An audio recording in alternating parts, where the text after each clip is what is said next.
Bueno.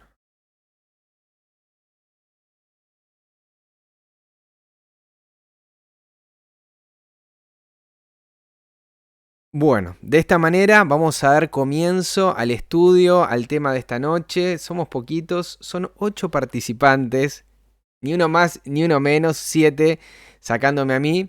Sé que hay varios más de los que me están escuchando ahí detrás de cada dispositivo en este programa que ya lo hemos titulado un podcast, un programa radial sobre el tema de Apocalipsis, capítulo 1 en adelante, pensándolo, mirándolo en clave de verdad presente. Así que bueno, siempre es una alegría, un gusto poder estar con ustedes, compartiéndolo de esta manera.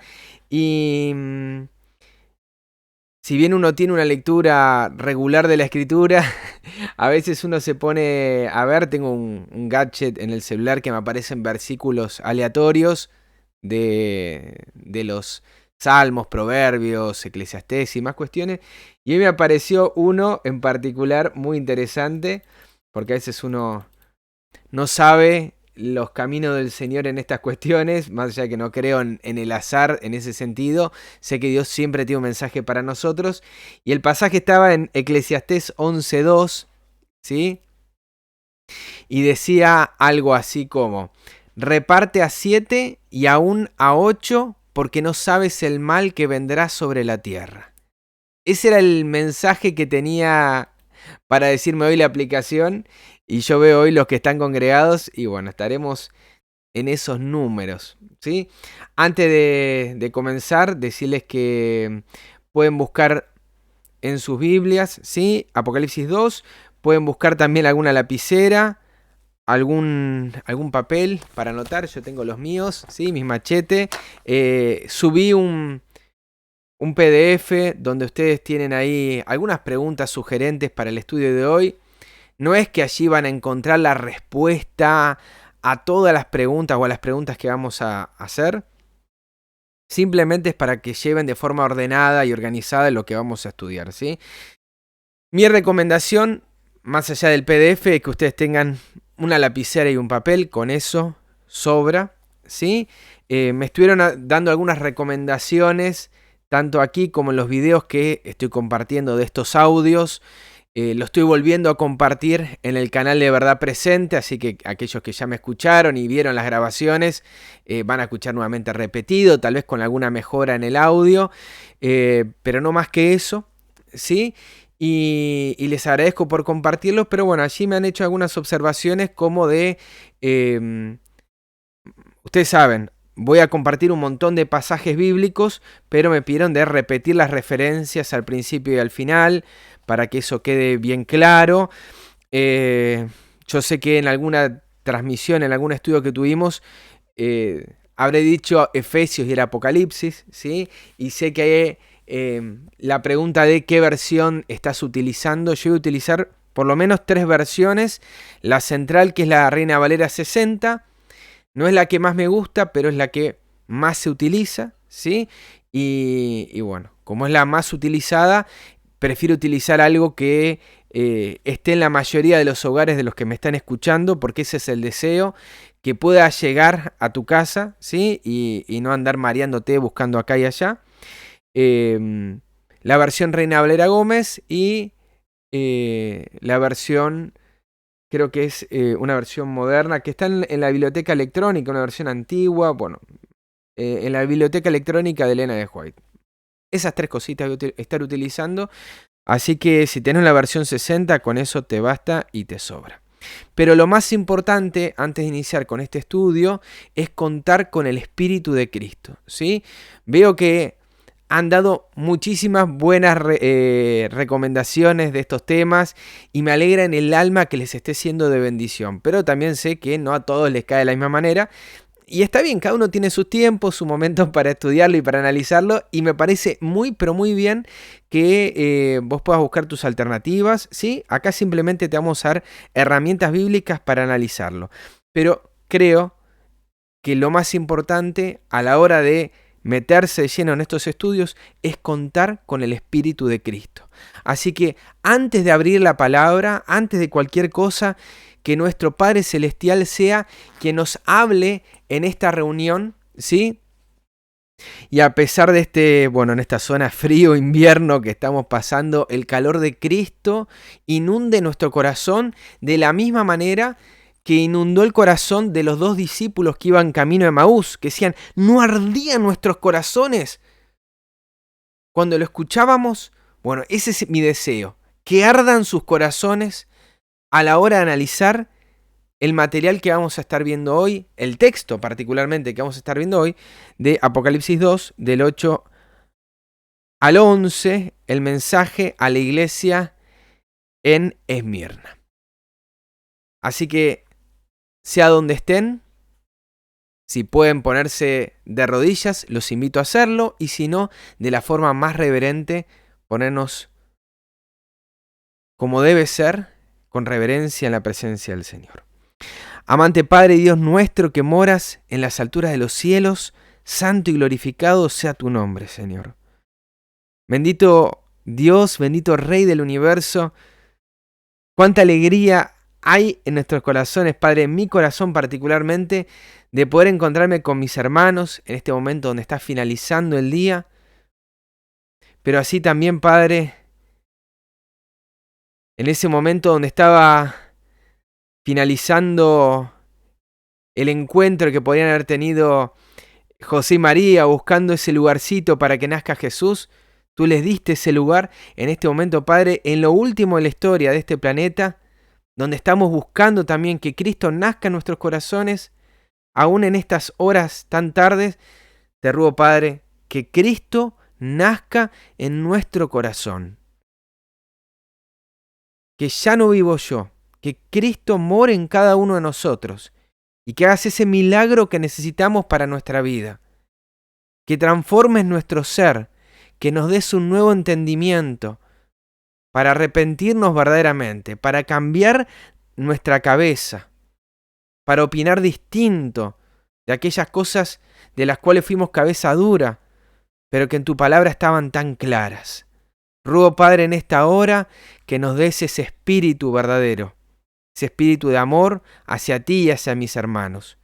Y te pido en este momento que tú bendigas a cada uno de los que se está sumando en esta transmisión, que sostengas esta transmisión, Padre, con tu divino poder, que sostengas este estudio, que alejes a aquellos que quieran hacer problemas en este estudio también, Padre, pero también alejes tu influencia del enemigo y que solamente el Espíritu de tu Hijo y tus santos ángeles reposen en este lugar, en esta transmisión y en cada uno de los hogares que va a estar escuchando este estudio. Rogamos, Padre, una bendición doble por el tema de Apocalipsis, para poder entender el mensaje de amor, para que podamos ver a Cristo en cada una de las cosas que estudiamos en esta noche. En el nombre de tu amado Hijo, nuestro Señor Jesús. Amén, Señor. Bueno, queridos amigos, de esta manera vamos a dar inicio al estudio de esta noche, al estudio que tiene que ver con Apocalipsis, y ya los invito a buscar en sus Biblias. Yo por cuestiones de velocidad lo voy a estar leyendo desde la computadora, pero ustedes hagan el recorrido que mejor crean necesario, ¿sí? Eso va a estar, sí, a disposición de cada uno de ustedes, de lo que vean mejor. Ya sea el celular, ¿sí? Ya sea de una tablet, donde sea, que ustedes puedan seguir la palabra de Dios y concentrarse, ¿sí? A veces es mejor, yo diría, en la mayoría de los casos, tenerlo en papel, ¿sí? Para que ustedes no se distraigan con otras cuestiones, pero bueno, cada uno ahí es maduro y es sabio a la hora de poder elegir. En el material que les compartí en PDF, ¿sí? En el documento que ustedes van a encontrar allí titulado El mensaje a la iglesia en Esmirna, lo tengo acá también digitalizado y lo quiero seguir para ir leyéndolo juntos, aparece un repaso de Apocalipsis 2, 1 al 7 y que yo creo que es más que necesario, más que pertinente en esta hora. Porque vamos a leer un montón de cosas y que no vale la pena volver a repetir. Aquellos que lo quieran ver tienen el tema 1. O el tema 4, mejor dicho. Primero, un ángel. Un ángel, a la hora de leer este texto, es un mensajero. Tanto divino como humano, estamos hablando siempre de alguien que transmite la palabra. Alguien que tiene una responsabilidad respecto a sus hermanos para compartir la palabra de vida, ¿sí? Así que arranquemos por ese lado.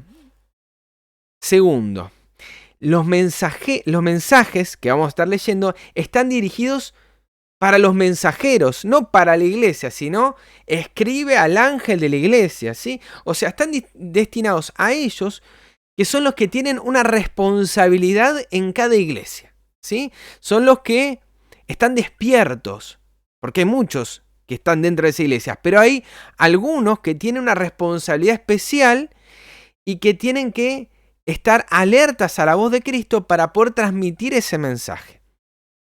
Tercero, la iglesia está en una ciudad y no es la iglesia de la ciudad. No estamos hablando acá de la iglesia de Esmirna, de la iglesia de Éfeso. Más allá de que el subtítulo que aparece en la Reina Valera 60 dice a la iglesia de Esmirna, y que a mí también eso me entró en la confusión la semana pasada y lo puse mal en el PDF, la iglesia a la cual está destinada está en una ciudad, ¿sí? Hay 7 iglesias, pero no porque hayan 7 regiones o 7 ciudades, sino porque hay 7 situaciones a las cuales Cristo quiere abordar para poder presentar sus pros, sus contras, exhortarla y darle una respuesta de la que necesita esa congregación. Punto 4. Cristo se presenta en cada iglesia con una representación de sí mismo que la iglesia necesita conocer. Punto 5. Cada iglesia representa tanto una época histórica como una situación por la que puede estar atravesando el pueblo de Dios en el tiempo final. Punto número 6. No todas las iglesias tienen algo bueno y algo malo que mencionar, ¿sí? Algunas tienen solo cosas buenas, otros solo cosas malas, algunos ambas, como vimos la semana pasada, pero a todas se las exhorta para afirmar o restablecer su fe. Ese es el propósito de Dios. No va a dar estos mensajes a través de Cristo para condenar a su iglesia. Ese es el propósito de Satanás. Cuando habló con Saúl, el enemigo, a través de Samuel, el mensaje fue de destrucción. Dios ya te rechazó. No pierdas tu tiempo buscándolo. Él quiere que desistamos. Él quiere que nos alejemos de Dios. Quiere que sintamos culpa. Quiere que sintamos o que pensemos que Dios nos condena. Pero muy lejos de eso es el propósito de Dios. Lean el capítulo que está en Ministerio de Curación, libro de Elena de White, titulado Ayuda para los tentados. Van a encontrar ahí perlas hermosas para nosotros respecto a este tema en particular, respecto a que Dios no te condena, todo lo contrario, que el amor de Dios se manifestó para con nosotros que siendo aún pecadores, Dios envió a su Hijo a morir por nosotros. Y lo último, en estos mensajes y en este repaso, es que hay una promesa para cada vencedor de cada iglesia, ¿sí? Así que bueno, teniendo esto en mente, teniendo esto en claro, vamos a avanzar un poquito respecto a lo que les propuse en este PDF, pero sobre todo en lo que vamos a leer en esta noche. Así que vamos a leer Apocalipsis 2 del 8 al 11, ¿sí? Y dice la palabra de Dios. Escribe al ángel de la iglesia en Esmirna, el primero y el postrero, el que estuvo muerto y vivió, dice esto: yo conozco tus obras, tu tribulación y tu pobreza, y la blasfemia de los que dicen ser judíos y no lo son, sino que son sinagoga de Satanás. Atención con eso, vamos a ir repasando cada punto. No temas en nada lo que vas a padecer. Bien, he aquí, el diablo echará a algunos de vosotros en la cárcel para que seáis probados y tendréis tribulación por 10 días. Sé fiel hasta la muerte y yo te daré la corona de la vida. El que tiene oído, oiga lo que el Espíritu dice a las iglesias. El que venciere no sufrirá daño de la segunda muerte. Y lo leo así de lento porque me puedo dar este privilegio, pues son poquitos versículos, ¿sí? Para poder concentrar la vista en cada detalle, que es lo que vamos a ver hoy. El propósito tanto del estudio de esta noche como de cada uno de los que vamos a estar viendo en esta serie titulada Apocalipsis Ahora o Apocalipsis Now, tiene que ver con esto, poder ver no solamente en estos textos lo que se ha presentado en la antigüedad respecto al mensaje a la iglesia en Esmirna, a la visión, podríamos decir, entre comillas, tradicional de este texto, a la cual estamos totalmente de acuerdo y es absolutamente necesaria porque sin ella no se puede comprender este texto, sino que ahora vamos a darle, como se dice acá en Argentina, una vuelta de rosca, ¿sí? Lo que acabamos de leer es Apocalipsis 2 del 8 al 11 y vamos a leerla realmente como Dios hablándonos a nosotros ahora, como un mensaje que Dios tiene para una iglesia, para una congregación, en una situación muy particular en estos tiempos. Bien, el punto número 1 del que vamos a leer en esta noche tiene que ver con el significado de la palabra Esmirna, ¿sí?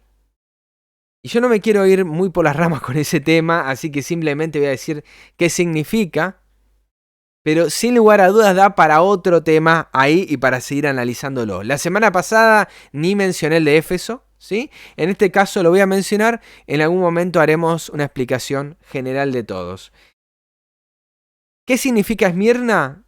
Del griego 4668, Smurnaios, habitante de Esmirna, o gentilicio, ¿sí? Gente de Esmirna, que viene de G4667, Smurna, lo que significa Esmirna, un lugar en Asia Menor, lo que hoy es Turquía, y viene esa palabra a su vez de Smurna, aparentemente fortificado por un lado, pero también significa mirra, que fue uno de los elementos con los cuales los magos o los sabios de Oriente, los reyes de Oriente, se acercaron al bebé, a ese niñito recién nacido, Jesús, con presentes, con regalos.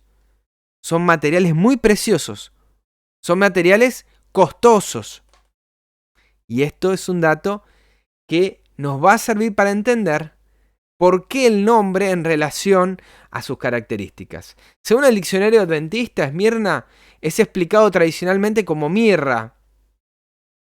Los eruditos dudan de que este sea su significado original. La tendencia actual es asociar su nombre con el de la diosa Samorna de Anatolia. Busqué esta diosa y no encontré nada, ¿sí? Hay 4 o 5 dioses que encontré y ninguno con este nombre. Hay una muy parecida, ¿sí? Que ahora no recuerdo en concreto el nombre en particular, pero que ni se le acerca al nombre de Samorna. Así que si alguien tiene información con respecto a esto, yo lo que pude buscar era todo una vuelta a este diccionario bíblico, ¿sí? No había otra interpretación o algo que agregase o que sumase a lo que pudiéramos ver en esto, ¿sí? Esta ciudad fue destruida varias veces por terremotos y guerras, pero por causa de su ubicación favorable en una bahía protegida, siempre se recuperaba. Otro dato que a mí me pareció interesante para mencionar. Una ciudad que pasó por bastantes catástrofes, pero siempre se recupera, siempre se levanta, ¿sí? Podríamos decir como el ave fénix, ¿sí? Que resurge de las cenizas, que sale del sepulcro, ¿sí? Bueno, ahí nos vamos metiendo un poco en tema, ¿sí? Hoy con el nombre de Izmir es la tercera ciudad de Turquía. No desapareció, al día de hoy sigue siendo una ciudad importante. Bueno, preguntas que ya, para meternos en el texto bíblico, ¿sí? Ya sabemos que Dios mandó a través de su Hijo Jesús a que su siervo Juan escribiera estos mensajes. Por eso empieza diciendo escribe. Escribe al ángel, al mensajero de la iglesia.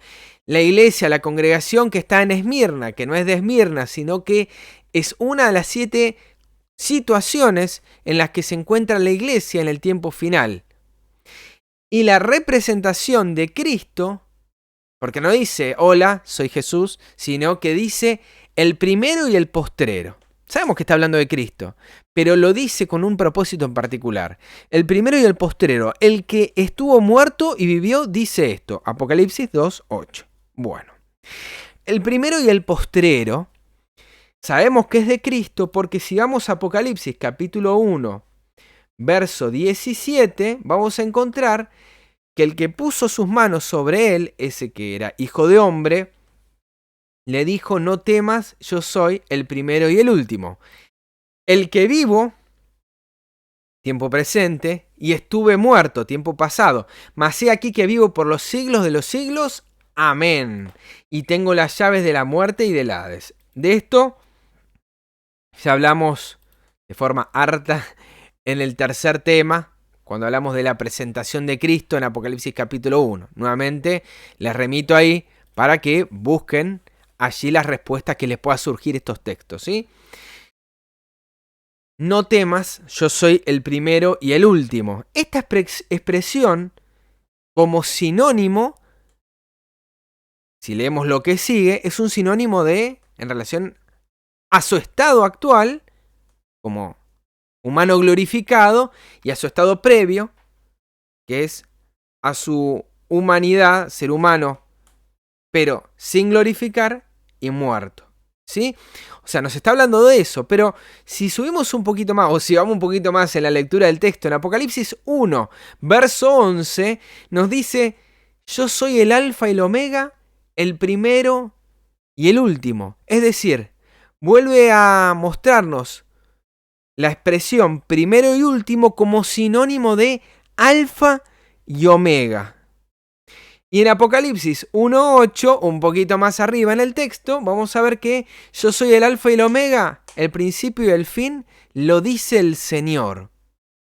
¿Y quién es el Señor? 1 Corintios 8:6 nos dice, y un Señor, Jesucristo.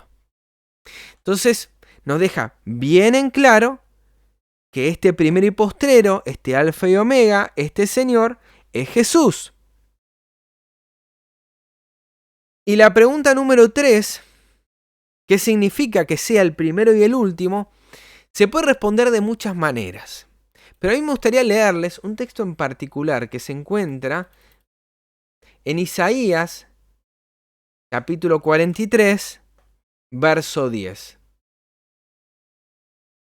Hay que unir varios otros textos para poder comprender en su plenitud esta cuestión. Sí, por ejemplo, Hebreos 1:4, que Jesús heredó el nombre de su padre, Jehová. Entonces, cuando leemos Jehová, ¿sí?, también se puede estar refiriendo al Hijo. En primera instancia siempre el Padre, pero el Hijo, al tener el mismo nombre, el mismo carácter de Dios, vamos a encontrarlo también de la misma manera.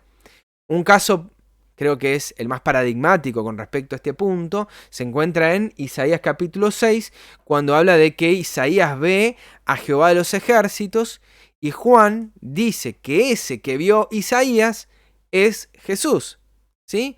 Pero está hablando de Jehová. Entonces, digo, lo menciono, pero no voy a hacer toda la lectura de textos, ¿sí? Isaías 43:10 dice, vosotros sois mis testigos, dice Jehová, y mi siervo que yo escogí, para que me conozcáis y creáis y entendáis que yo mismo soy, dice Jehová. Antes de mí no fue formado Dios, ni lo será después de mí. Y esta expresión, si bien podríamos la primera parte adjudicársela al Padre, la segunda parte es muy difícil adjudicársela.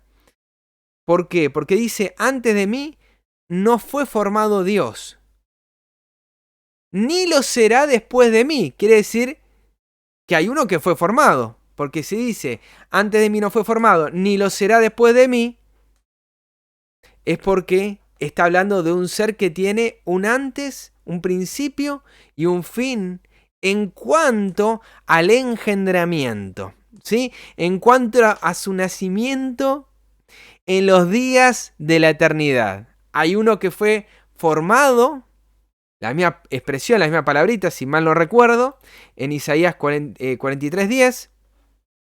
¿Sí? Así lo voy a hacer ahora medio en vivo, ¿sí? Porque esto no lo había buscado. Pero la misma palabra, si mal no recuerdo, yatzar es moldear, dar forma. Es la misma expresión que se utiliza también en Génesis 2:7, ¿sí? Cuando va a formar al hombre del barro, etcétera, etcétera. Bueno, con respecto a su divinidad, no va a ser formado ningún dios después de él. Pero con respecto a su humanidad, nos dice Colosenses capítulo 1, verso 18, y él es la cabeza del cuerpo que es la iglesia, el que es el principio, el primogénito de entre los muertos, para que en todo tenga preeminencia. Y mis hermanos, es el primero en cuanto a qué? En cuanto a su resurrección de entre los muertos. O sea, es el único, es el primero, y yo voy a decir también, es el único, porque también lo dice Apocalipsis, el primero y el último, porque ninguno habrá, ni antes ni después, que muera sin intercesor. Es decir, todos antes de él y después de él van a morir y van a resucitar, pero lo harán con la fe puesta en ese Cordero de Dios que quita el pecado del mundo. Moisés, es cierto, Moisés resucitó y Moisés hoy está en los cielos, porque lo dice el libro de Judas, ¿sí? Que se pelearon por el cuerpo, Miguel y Satanás, y Miguel le dijo, Jehová te reprenda, ¿sí? Ese Moisés que resucitó, lo hizo en virtud de lo que iba a hacer Cristo en la cruz del Calvario, y luego al remover esa piedra, volviendo a la vida. Todos murieron con la fe puesta en él, menos Cristo. Obviamente, Cristo no era intercesor para sí mismo, ¿sí? Cristo murió lo que se denomina la muerte segunda. Y es eso lo más interesante, queridos hermanos, a la hora de colocar nuestra vista en estos textos y al hablar de quién es el primero y el último. Cristo fue declarado 4 veces Hijo de Dios. ¿Saben eso? Cristo fue declarado 4 veces Hijo de Dios. En Hebreos capítulo 1, en el verso 5, nos dice, porque a cuál de los ángeles dijo Dios jamás, mi hijo eres tú, yo te engendré hoy. ¿Quién está hablando a quién aquí? Mi hijo eres tú, yo te engendré hoy. ¿Quién le está hablando a quién? Un padre que habla a su hijo, que es la segunda persona, ¿sí? Cuando hablamos de los géneros literarios, ¿sí? o gramaticales, a la hora de referirse yo, tú, él, vosotros, etc.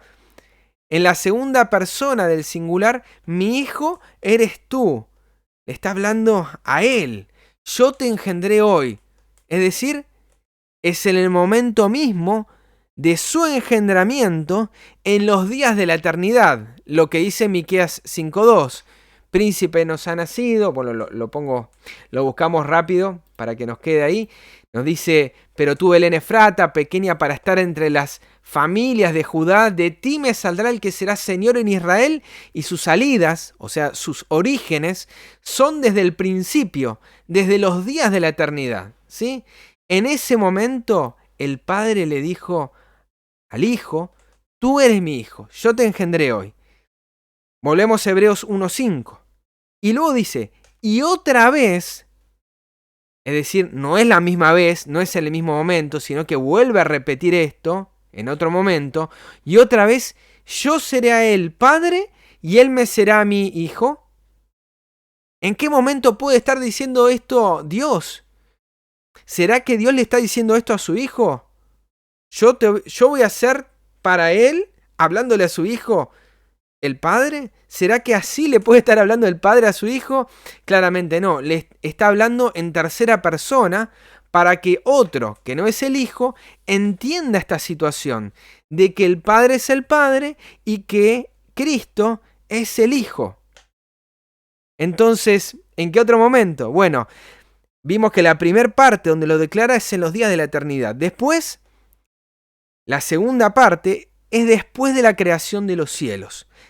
Después de haber creado los ángeles, es delante de ellos en donde el Padre lo declara como su Hijo. Y en Hebreos 1:6, en esta cronología, nos dice, y otra vez, cuando introduce al primogénito en el mundo, es decir, ya nos lleva más de 4000 años de historia, aprox, ¿sí? Otra vez, cuando introduce a Cristo al mundo, es decir, cuando se produce lo que se llama la encarnación, Cristo también nuevamente es engendrado y le dicen, adórenle todos los ángeles de Dios. Pero hay un punto más, hay una cuarta vez donde también se produce un engendramiento. En el libro de Hechos, capítulo 13, verso 32 al 33, nos dice así la palabra: y nosotros también os anunciamos el evangelio de aquella promesa hecha a nuestros padres, Hechos 13:33, la cual Dios ha cumplido a los hijos de ellos, a nosotros, resucitando a Jesús, como está escrito también en el Salmo 2, mi hijo eres tú, yo te engendré hoy. Es decir, podemos hablar de este pasaje remitiéndonos a los momentos más antiguos de la historia de la humanidad, pero también podemos estar refiriéndonos a este pasaje para definir y para describir el engendramiento de Cristo en su resurrección. Interesante, ¿verdad? No sé si lo habían prestado atención alguna vez. Y en Romanos capítulo 1, verso 4 nos dice, Romanos 1:4, que fue declarado Hijo de Dios con poder, según el Espíritu de Santidad. ¿Por qué? Por la resurrección de entre los muertos. Es decir, en la eternidad era el Hijo de Dios claramente. Cuando se presentó delante de los ángeles, ¿era Hijo de Dios? Sin lugar a dudas. Cuando fue introducido a la tierra, ¿era Hijo de Dios? Dice Juan 1:14, que el que era el Verbo se hizo carne, pero aunque se hizo carne y habitó entre nosotros, vimos su gloria como un unigénito Hijo de Dios. Y lo que más le discutió Satanás en la eternidad, en la tierra y durante toda la historia, es si Jesús es el verdadero Hijo de Dios.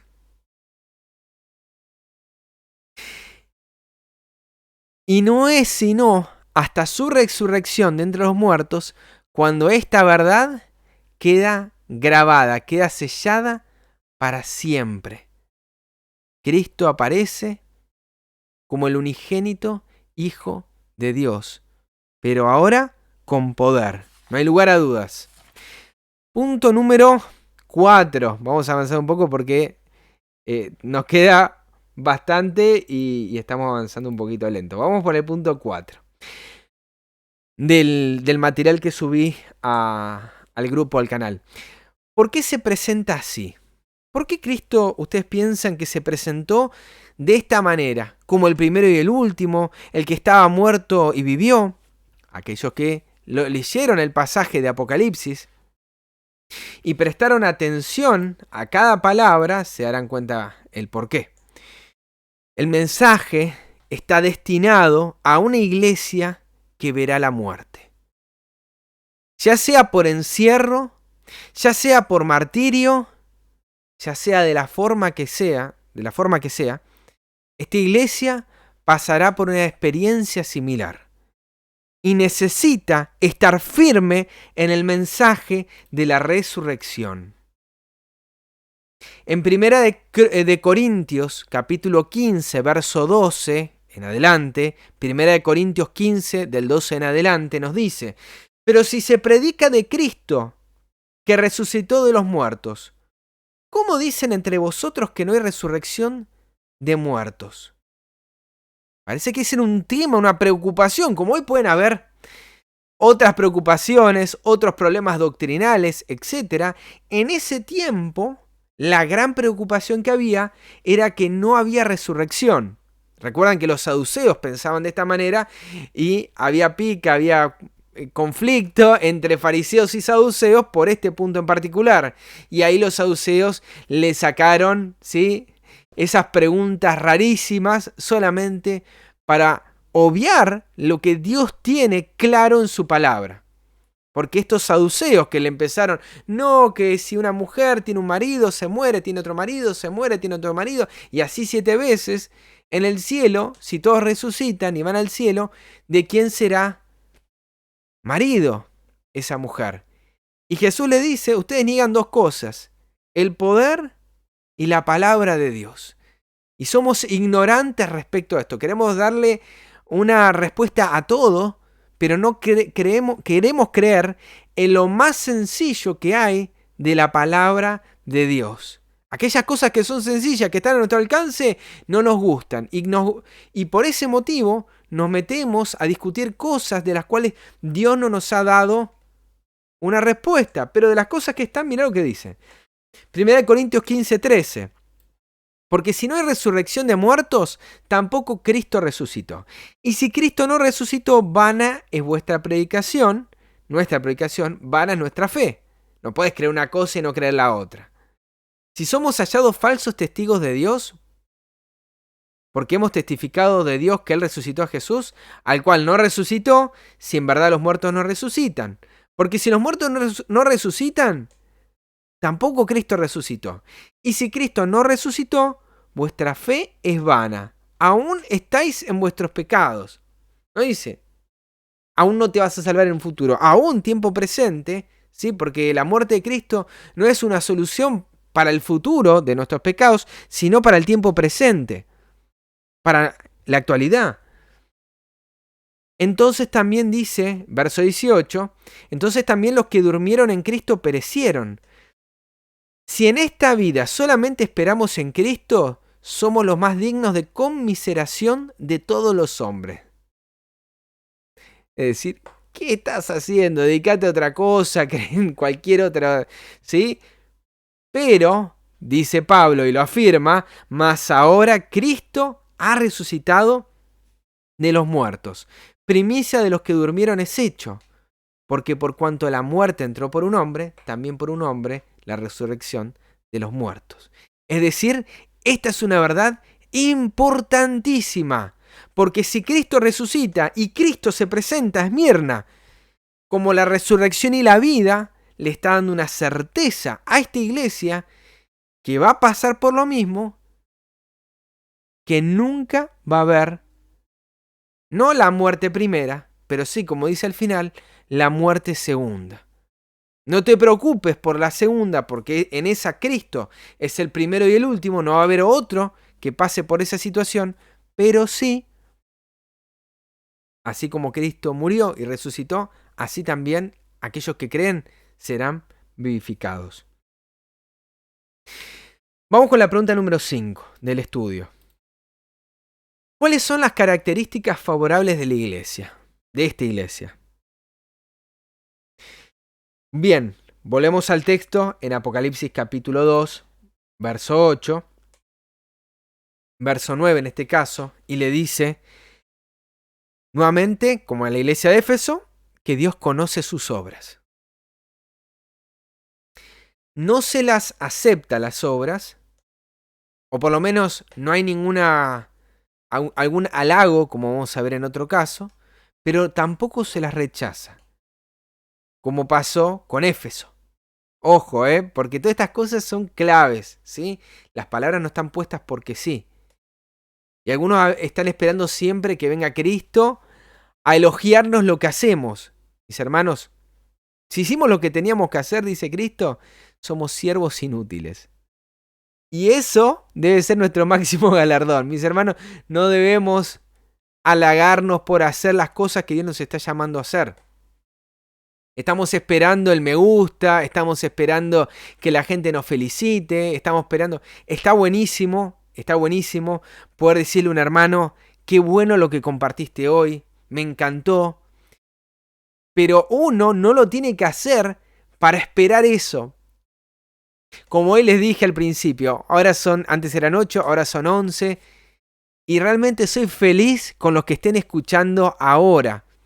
Como dije de Eclesiastés 11:2, reparte tu pan, ¿sí? Reparte a 7 o a 8, ¿sí? ¿Por qué? ¿Por qué lo habíamos dicho esto? En Eclesiastés 11:2, porque no sabes el mal que vendrá sobre la tierra. Estamos todavía en el show, estamos todavía en ese momento donde nos gusta que la gente nos alabe y nos aclame y no estamos teniendo una dimensión de los tiempos en los que estamos viviendo. Y es fruto de esa inconsciencia colectiva en la que estamos inmersos que no nos damos cuenta de lo importante. Bien, conoce tus obras, conoce sus obras, conoce su tribulación. La palabra tribulación G2347, y no lo voy a pronunciar porque me falta agua como para poder hacerlo, como slipsis o algo así, significa presión. Tribulación como presión, estás presionado.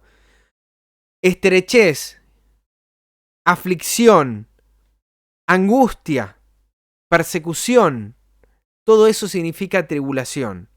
O para eso esta palabrita se ha utilizado en otras partes de la Biblia.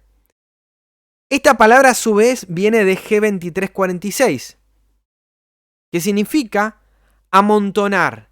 Es decir, es una presión, pero de cuando está todo bien presionado, todo amontado. En el colectivo, cuando van todos juntitos, ¿sí? Y esa presión, eso de no podés avanzar, ¿sí? Diríamos, por lo menos en Capital, viajando en el 60 a la mañana yendo a trabajar, ¿sí? En ese sentido, que me ha pasado yendo a la facultad y nunca conseguía asiento, y cuando se conseguía asiento era la gloria, ¿sí? Bueno, amontonar, oprimir, afligir, angustiar. Y esta palabra, a su vez, viene de G5147, sendero trillado. Y me seguiste ahí en la secuencia, que significa presión, que significa amontonar, algo angosto, sendero trillado, ¿sí? Mateo 7:14, no hay forma de que nosotros podamos salir de ahí. Por lo menos en la definición, Mateo 7:14, que dice, porque estrecha es la puerta y angosto es el camino que lleva a la vida y pocos son los que la hallan. Esta iglesia estaba viviendo y estaba caminando en ese camino estrecho.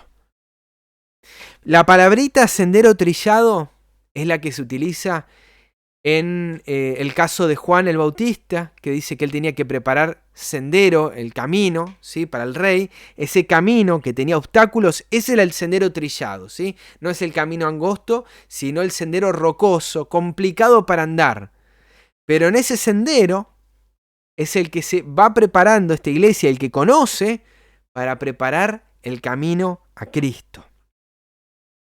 Esta tribulación, esta palabrita, también se utiliza en Mateo 24:9, cuando dice, entonces os entregarán a tribulación. Y esa tribulación, mis hermanos, es una antesala de qué. Entonces os entregarán a tribulación y os matarán. Y seréis aborrecidos de todas las gentes por causa de mi nombre. ¿Sí? La tribulación viene, según Mateo 24:9, como una antesala de la muerte. No en todos los casos, pero en este caso lo presenta así. En Juan 16:21, Juan 16:21 dice: la mujer cuando da a luz tiene dolor porque ha llegado su hora.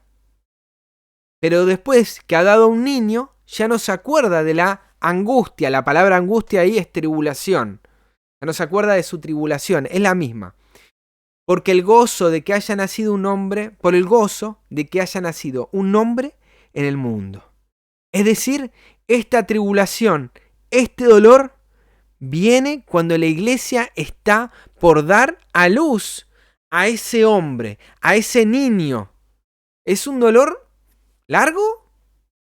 Según lo que dice acá, tiene dolor, pero después ya no se acuerda. Es decir, en la dimensión del evento y del suceso de tener al niño, ese dolor es breve. Y Juan 16, ya que estamos ahí, el verso 33 dice: estas cosas os he hablado para que en mí tengas paz. En el mundo tendréis aflicción. La misma palabrita, aflicción, tribulación. Pero confiad, yo he vencido al mundo. Y ahí nos muestra que es algo, la tribulación que tendríamos estando en el mundo, pero se nos da una promesa. Mis hermanos, el camino de la vida es angosto. Ninguno va a poder estar en esta vida sin pasar por esto. En Filipenses 3:12 nos dice, Filipenses 3:12, en 2 Timoteo,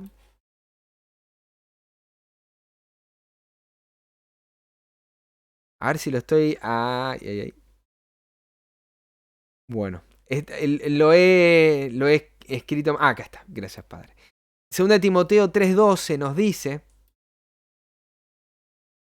y también todos los que quieran vivir piadosamente en Cristo Jesús padecerán persecución. Así también nos dice en Mateo 16, verso 25, Mateo 16, 25, porque todo aquel que quiera salvar su vida la perderá, y todo aquel que pierda su vida por causa de mí, la hallará.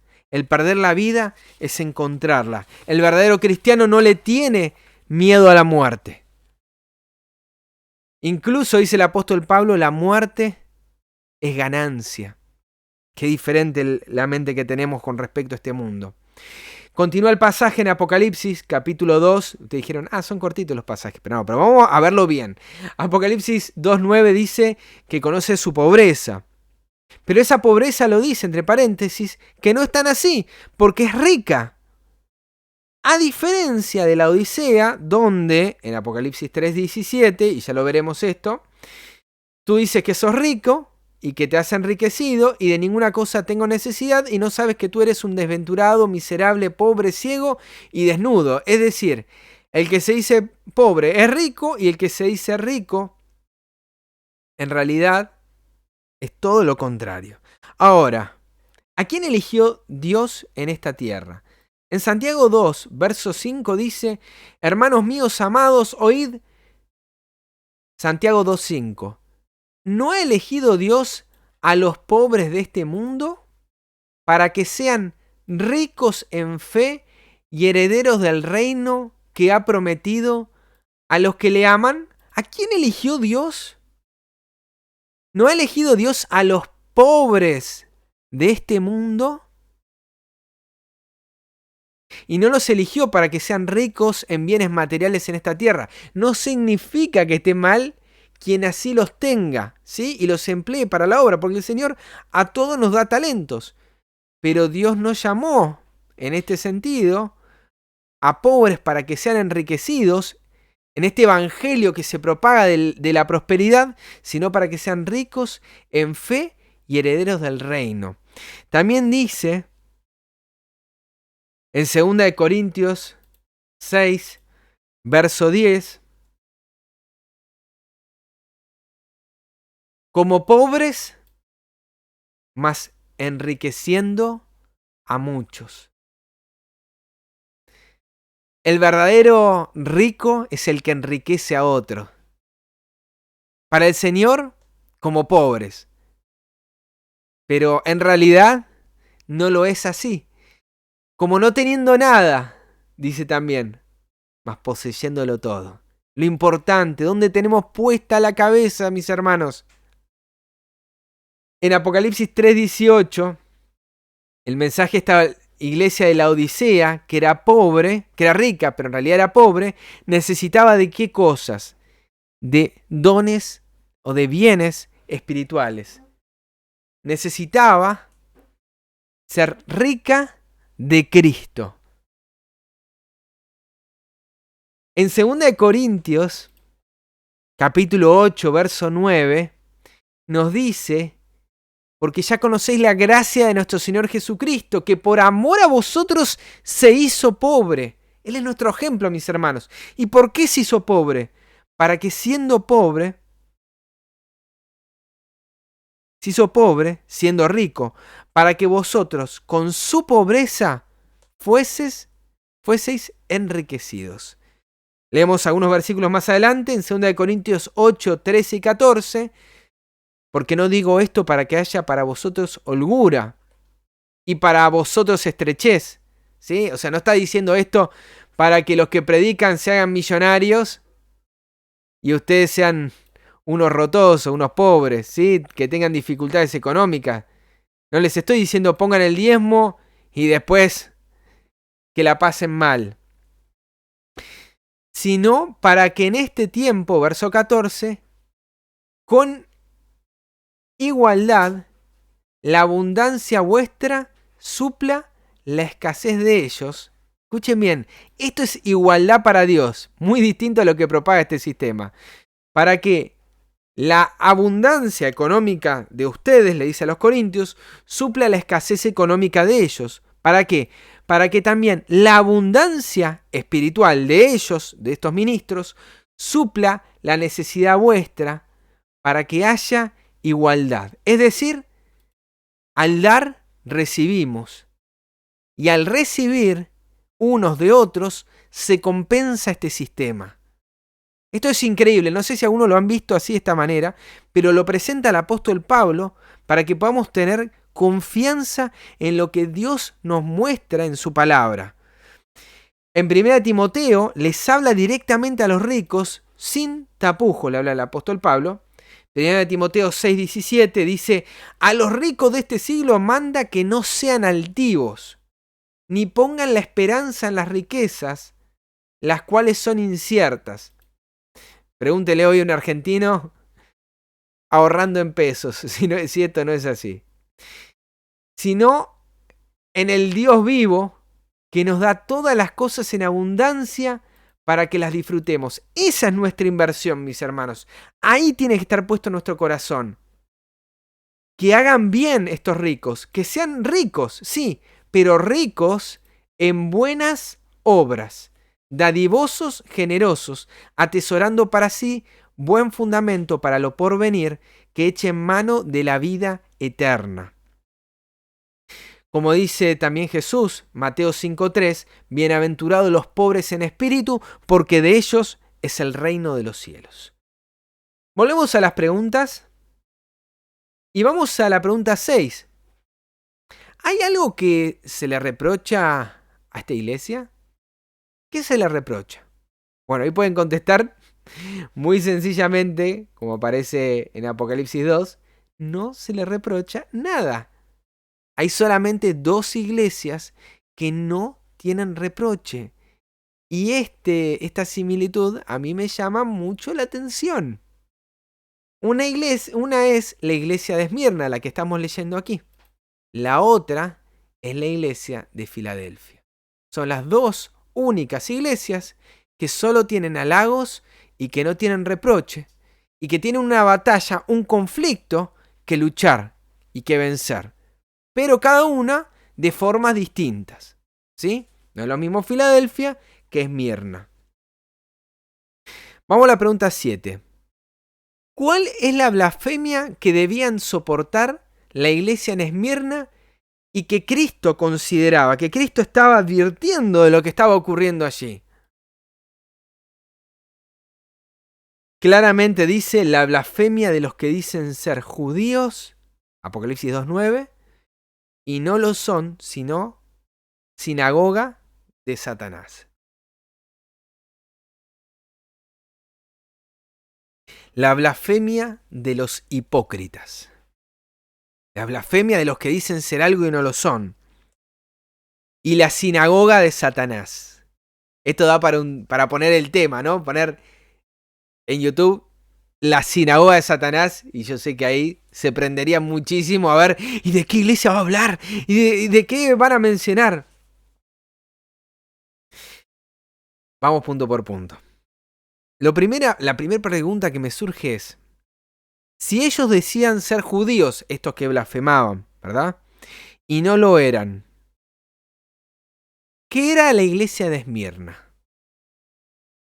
Si unos son judíos falsos, si unos dicen ser judíos y no lo son, ¿qué es la iglesia de Esmirna? ¿Cuál es la antítesis de todo esto? ¿Qué es lo contrario, verdad? Y la otra pregunta, esto se lo dejo ahí para que vayan meditando, porque no está la respuesta ahí en la Biblia y no voy a animarme a decir una cosa, pero a las claras surge la respuesta. Y la pregunta más grande es si hay falsos judíos, ¿qué es ser un verdadero judío? ¿Qué es ser un verdadero israelita?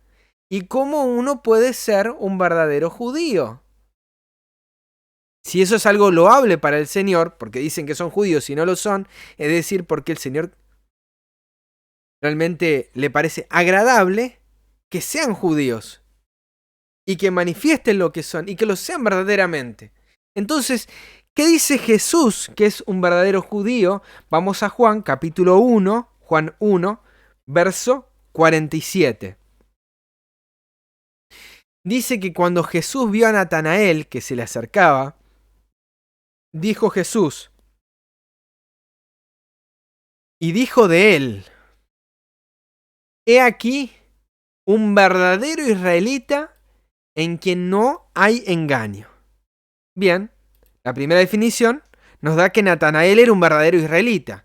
Pero, ¿por qué era un verdadero israelita? Veamos el 48.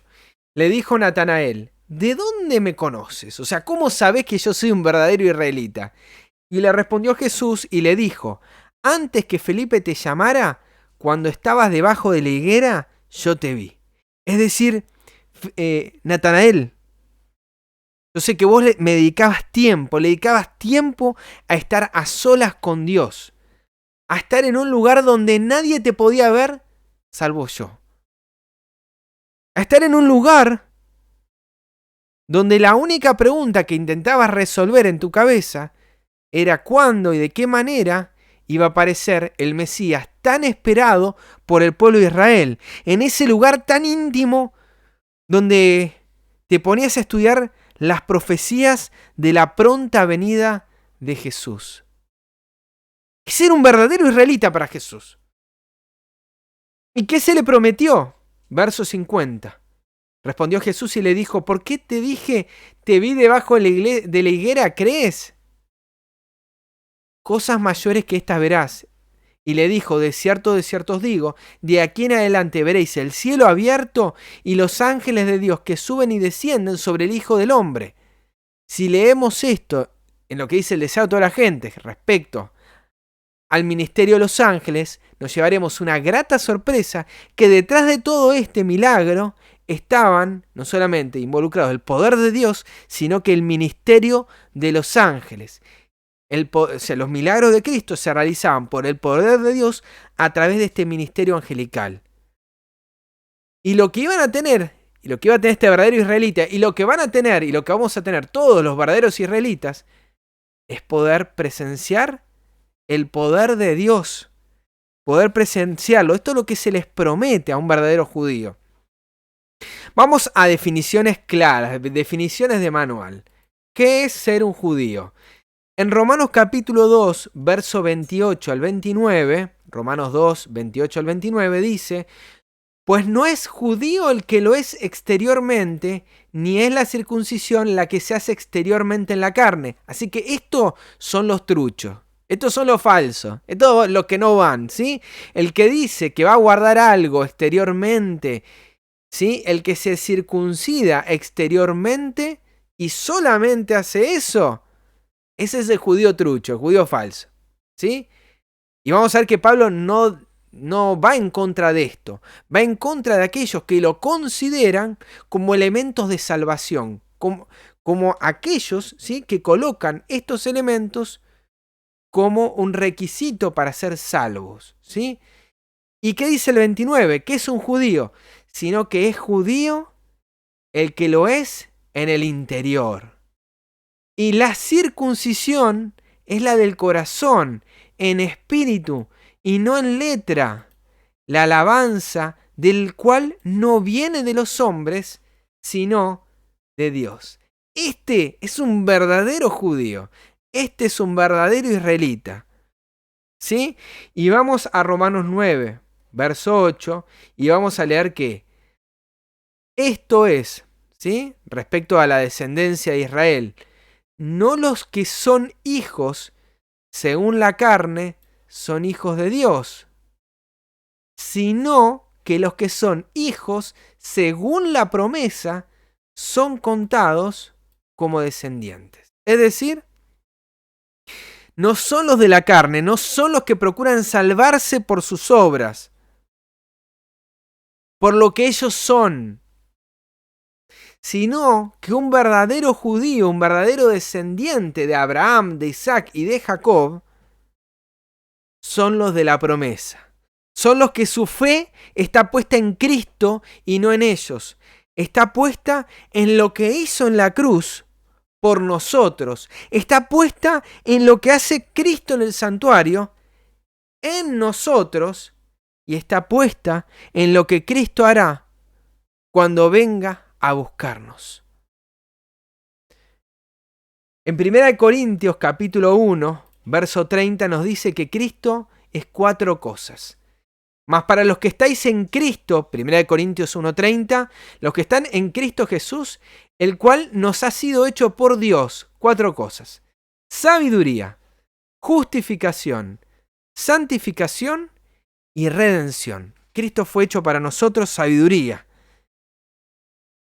En Cristo nos instruimos, Cristo nos instruye, y Cristo, porque la sabiduría es el temor de Jehová, Cristo nos hace temerosos. Temed a Dios y dadle gloria. Necesitamos a Cristo para ser temerosos, y para eso necesitamos a Él, necesitamos su sabiduría. En Cristo también Dios lo hizo para nosotros justificación, es quien nos perdona. También lo hizo santificación, es quien nos limpia, y nos hizo redención, es quien nos salva. En Efesios capítulo 2, verso 11 al 13, nos dice: por tanto, Efesios 2, 11 al 13, por tanto, acordaos de que en otro tiempo vosotros, los gentiles, en cuanto a la carne, eran llamados incircuncisión por la llamada circuncisión hecha con mano en la carne. O sea, no está diciendo que esa es la verdadera circuncisión, sino simplemente por lo que se la hacían, ¿sí?, físicamente, lo que la mostraban nada más. Ahora dice, en aquel tiempo, cuando vos eras incircunciso, cuando vos eras gentil, cuando estabas en el mundo, en aquel tiempo estabas sin Cristo. ¿Y qué significa estar sin Cristo?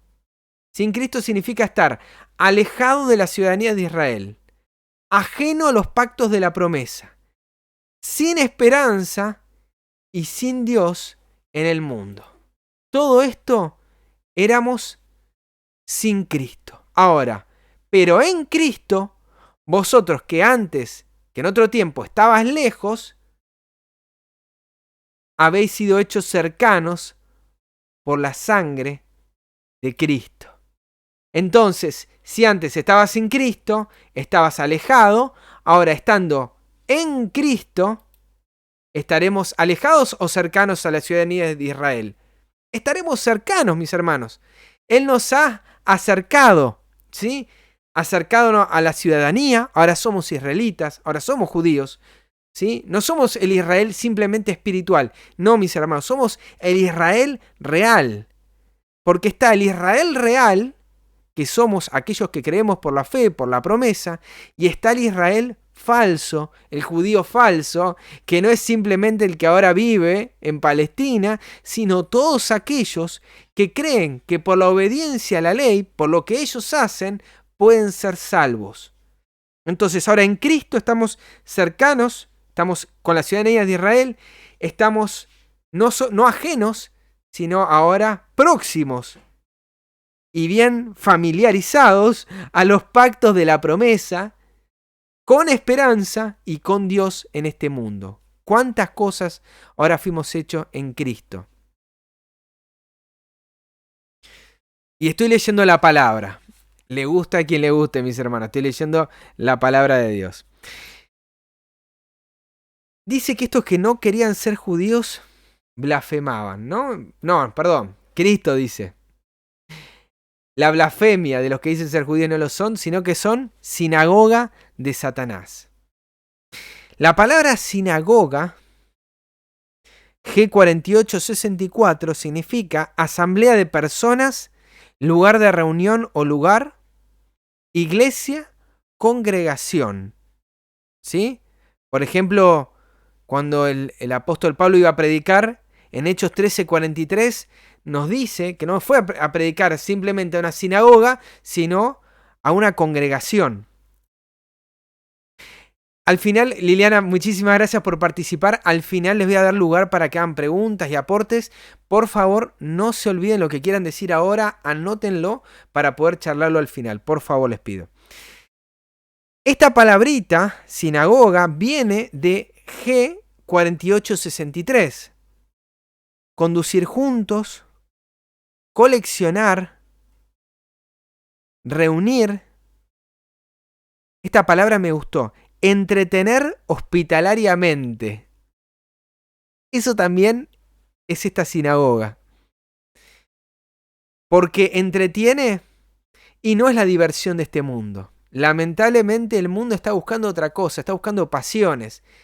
Pero las reuniones no debieran dejar de ser atractivas. Te tienen que gustar y las tenemos que ser atractivas, gustosas. Que los cantos sean lindos, animados. Que los temas estén buenos, que sean espirituales, que impacten a aquellos que están escuchando. Y dice entretener hospitalariamente, es decir, que la función de esta sinagoga es llevar sanidad, no la de Satanás, ¿no? Digo, de la palabra sinagoga original. También significa recoger, unir, guardar, juntar, convocar. Esta es la función de la iglesia en este tiempo, en el tiempo final. Pero esta sinagoga es muy distinta. La sinagoga de Satanás. Voy a leer una cita, mis hermanos, pero hay muchísimo de este tema. Y los invito, si les interesa, a descargar los materiales que he subido a la página web de Verdad Presente sobre Apocalipsis. ¿Sí? Vayan leyendo lo que dice la sierva de Dios respecto a todos estos puntos. Pero sobre la sinagoga de Satanás dice: Satanás tiene una gran confederación, una iglesia. Cristo la llama la sinagoga de Satanás porque sus miembros son los hijos del pecado. Los miembros de la iglesia de Satanás han estado constantemente trabajando para desechar la ley divina y confundir la distinción entre el bien y el mal. Y no quisiera leer otras más, aparecen muchas. Por ejemplo, esta que dice: recuerden que cuanto más nos acercamos a la venida de Cristo, más sincera y fervientemente y firmemente habremos de trabajar, pues somos perseguidos por toda la sinagoga de Satanás. Lo está diciendo Elena. La primera cita que leí es de Testimonios para los Ministros, página 12, y la segunda es Testimonios para la Iglesia, tomo 6, página 475. ¿Sí? Las voy a pegar ahí en el chat para que ustedes puedan ir leyéndolas. ¿Sí? Pues sé que me van a preguntar de dónde las estoy leyendo. Perdón por cómo se copió y pegó, pero bueno, así es la manera que aparece después de pegarlo por PDF. Bueno, Y si quieren descargar el PDF es Apocalipsis, el capítulo 2, página 59, la que estoy leyendo. Si hay una sinagoga de Satanás, ¿hay una sinagoga de Dios? Gran pregunta, ¿verdad? Si hay una sinagoga de Satanás, ¿habrá una sinagoga de Dios? Bueno, la palabra que se utiliza para sinagoga, ya vieron que es asamblea de personas, no es iglesia judía simplemente, no es que una mezquita, bueno, como quieran llamarlo. Mezquita es de otra denominación, pero Hechos 15, verso 21, nos dice, ¿sí? Esto es palabras de Santiago en el concilio de Jerusalén, porque Moisés desde tiempos antiguos tiene en cada ciudad quien lo predique en las sinagogas donde es leído cada día de reposo. Es decir, este hermano Santiago estaba recomendando que no se le escriba, ¿sí? que no se aconseje a los gentiles que se van uniendo otra cosa que apartarse de contaminaciones de ídolos, de fornicación, de ahogado y de sangre. ¿Sí? ¿Por qué? Porque de todo lo demás iban a ser instruidos en la sinagoga. Ahora, imagínate, ¿Santiago va a estar mandando a los gentiles a que se reúnan con los judíos? No, mis hermanos, la misma palabra que se utiliza para sinagoga es la misma que se utiliza para congregación. Miren, en Santiago 2, capítulo 2, verso 2 dice: porque si en vuestra congregación entra un hombre con anillo de oro y con ropa espléndida, y también entra un pobre con vestido andrajoso. Bueno, la palabrita ahí, congregación, es la misma palabra que se utiliza como sinagoga. ¿Viste? Y está hablando acá Santiago de la iglesia de los cristianos, no está hablando de la iglesia de los judíos. Así que, otro detalle más para tener en cuenta. Esta sinagoga, la sinagoga de Satanás, volvemos al punto, es mencionada solamente en dos lugares. Una, en la iglesia de Esmirna, Apocalipsis 2.9, y la otra, en Apocalipsis capítulo 3, verso 9, ¿sí? Cuando habla de la iglesia de Filadelfia, esa iglesia de la que dice el Señor, dicen ser judíos y no lo son, sino que mienten. De vuelta, ¿no? Son hipócritas. Y he aquí, yo haré que vengan y se postren a tus pies y reconozcan que yo te he amado. Es decir, a diferencia de Esmirna, esta sinagoga de Satanás reconoce a la iglesia en Filadelfia y se postra a sus pies. Ya veremos por qué es que sucede esto, por qué es que la reconoce a Filadelfia y no la reconoce a Esmirna. Pregunta, vamos al texto. Pregunta número 8. ¿A qué no deberían temer? Según lo que vemos en el verso 10, no debían temer a lo que habrían de padecer. Esa es la respuesta. Y la pregunta 9 dice: ¿quién haría que padezca la iglesia en Esmirna? ¿Quién haría que sufra, que pase tribulación? ¿Quién haría todo eso? Dice el pasaje: he aquí, el diablo echará a alguno de vosotros en la cárcel para que seáis probados. Entonces, ¿qué vamos a notar ahí? El diablo. ¿Sí? Y esto lo marco por una cuestión en particular. Primero, porque lo destaca la profecía. Y segundo, porque muchas veces nosotros nos vemos envueltos en discusiones sin sentido y adjudicándoles responsabilidades a quienes no tienen nada que ver, o sí, pero que nuestra lucha no es contra ellos. Dice Efesios 6, verso 11, vestidos de toda la armadura de Dios. Efesios 6, 11. Para que podáis estar firmes contra las acechanzas del diablo. Porque no tenemos lucha contra carne y sangre, dice el verso 12, sino contra principados, contra potestades, contra los gobernadores de las tinieblas de este siglo, contra las huestes espirituales de maldad en las regiones celestes. ¿Alguna duda con respecto a este pasaje? Hiper mega claro. Y el verso 13, por tanto, tomad toda la armadura de Dios para que podáis resistir en el día malo y habiendo acabado todo, estad firmes. Mis hermanos, nuestra lucha no es contra seres humanos. Nuestra lucha no es contra una élite. Nuestra lucha no es contra Putin, Xi Jinping, Joe Biden. Nuestra lucha no es contra seres, contra personas, contra sangre, contra carne, líderes religiosos. Para nada. Nuestra lucha es contra el diablo, porque leímos recién, ese diablo es el responsable de todo lo que está ocurriendo y luego cada uno según su responsabilidad. Pero nuestra lucha es contra aquel que nos está metiendo en este problema, en este lío. Pregunta 10. ¿Dónde los echaría Satanás y con qué propósito? Dice el verso 10 de Apocalipsis 2, el diablo echará a alguno de vosotros en la cárcel. ¿Y con qué propósito?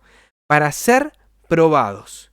Esto es algo que debemos tener bien en claro, que el Señor no nos va a colocar en situaciones más allá de lo que podamos resistir.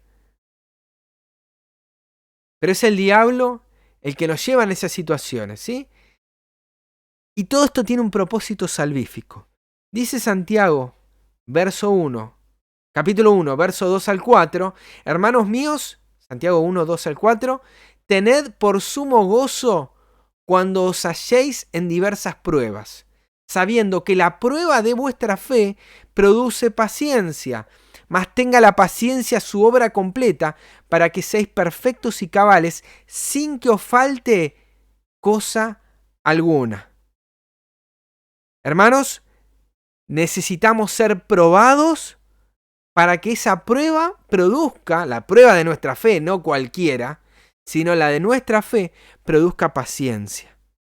Y esa paciencia tiene que tener su obra completa. Si ustedes leen Gálatas capítulo 5, van a ver que de los 9 frutos del Espíritu, uno es la paciencia. Es un fruto del Espíritu, pero de esos 9, solo uno necesita ser perfeccionado. Y la manera que necesita alcanzar su obra completa, para que no nos falte nada, es por medio de las pruebas. Entonces, bendita sea esa prueba, bendito sea esa situación, porque de esa manera podemos ser fortalecidos. Y esa es la paciencia que necesitamos en el tiempo del fin. La paciencia, aquí está la paciencia de los santos. Los que guardan los mandamientos de Dios y tienen el testimonio de Jesús. Es decir, los que conservan en su corazón. Los que dicen esta ley, esta palabra es santa, es justa, es buena y necesitan a Cristo para ser obedientes a esa palabra. Esa es la paciencia. En Romanos capítulo 5, verso 3 al 5 nos dice: y no solo esto, sino que también nos gloriamos en las tribulaciones, sabiendo que la tribulación produce paciencia.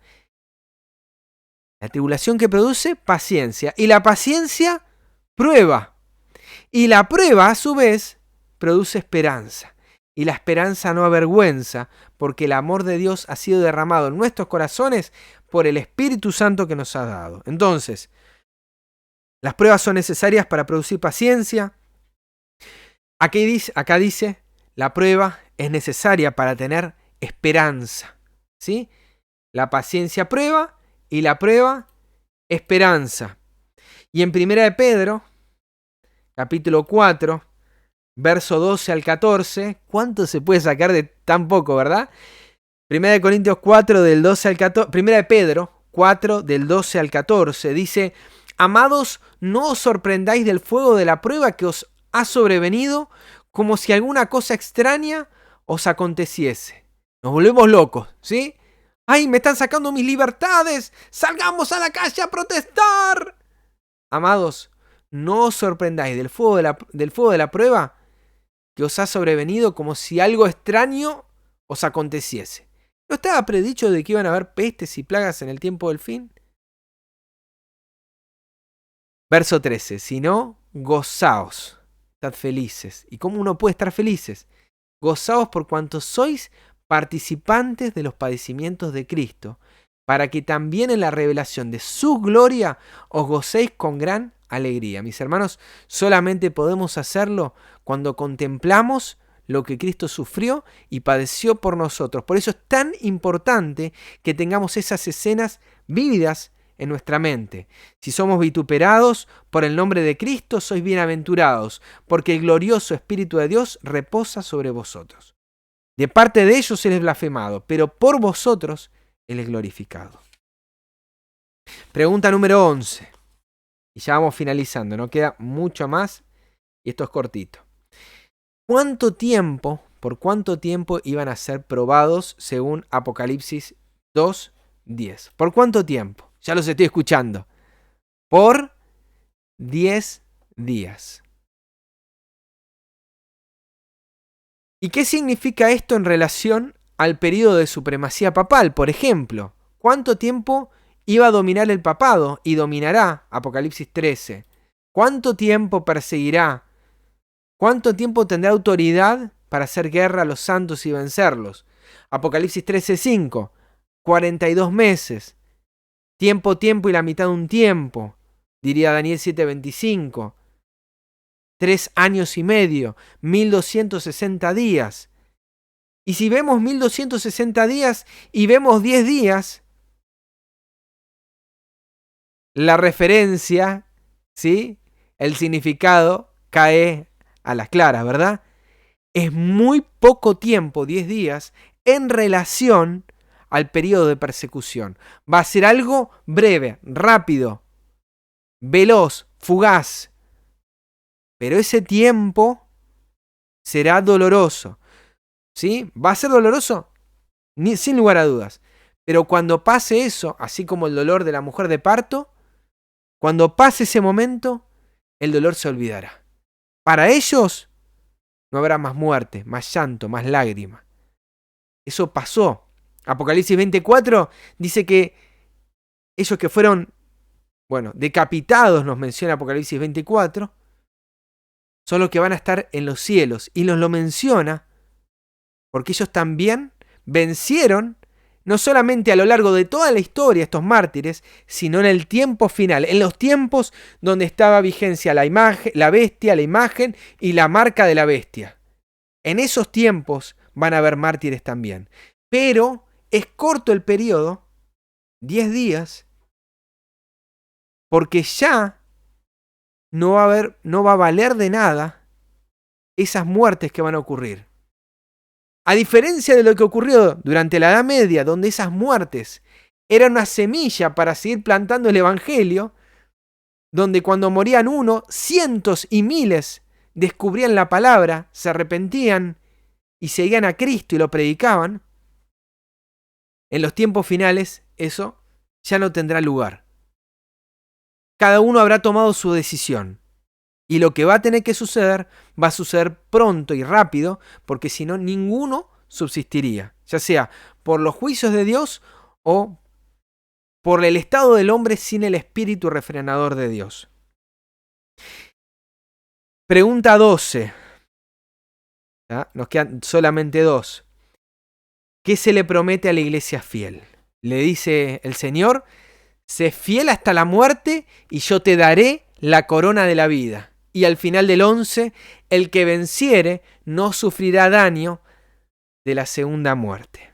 Sé fiel, G4103, sé digno de confianza, sé confiable, sé fidedigno, sé creyente, sé verdadero. Y esa palabra viene de G3982, que significa alguien que convence, un pacificador, sea un conciliador, sea alguien que reflexiona, sea alguien que asiente, ¿sí? Como diríamos con nuestra cabeza cuando afirmamos algo, que asiente pasivamente, o sea, que no va a la confrontación, pero asiente pasivamente a la evidencia o a la autoridad. Y es alguien que descansa mediante una certeza interna. ¿Cuántas cosas nos deja esta palabrita ser fiel? Mateo 10:22 y Mateo 24:13 nos dice lo mismo. El que persevere hasta el fin, ese será salvo. En Lucas 21:19 nos dice que con vuestra paciencia ganaréis vuestras almas.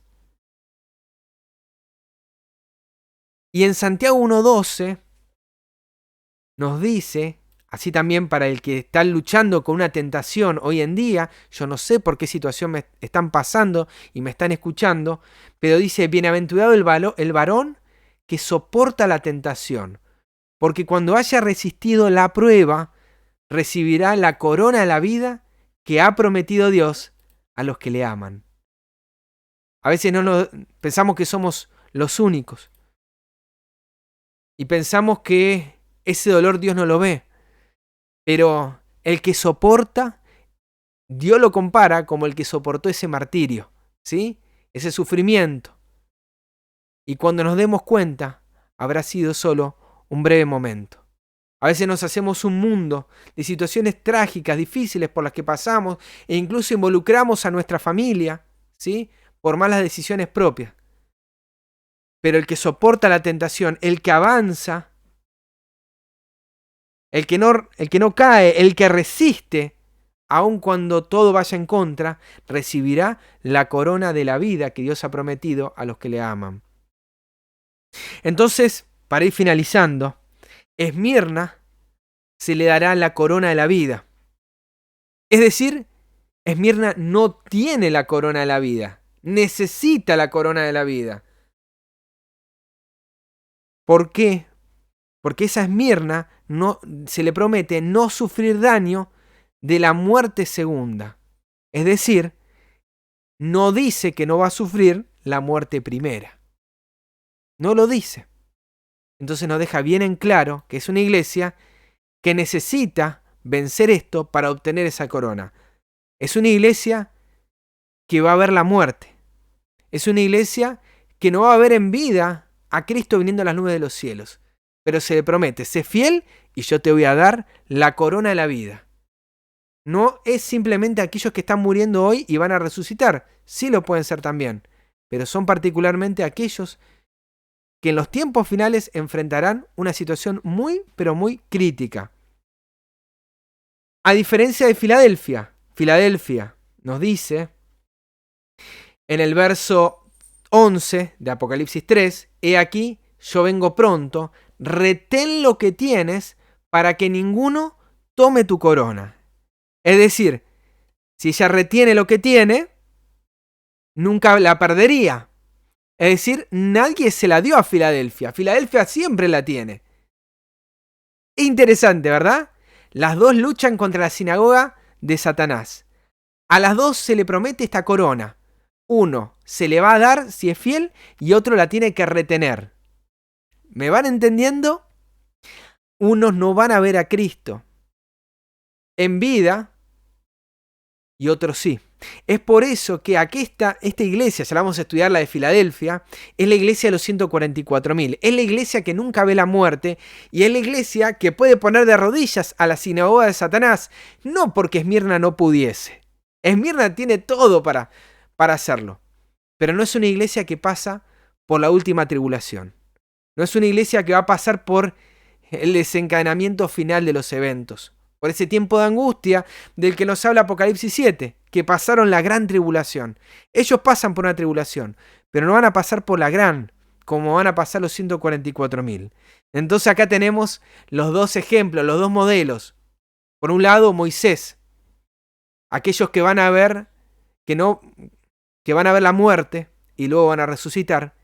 Y Filadelfia, como Elías, nunca jamás va a ver la muerte.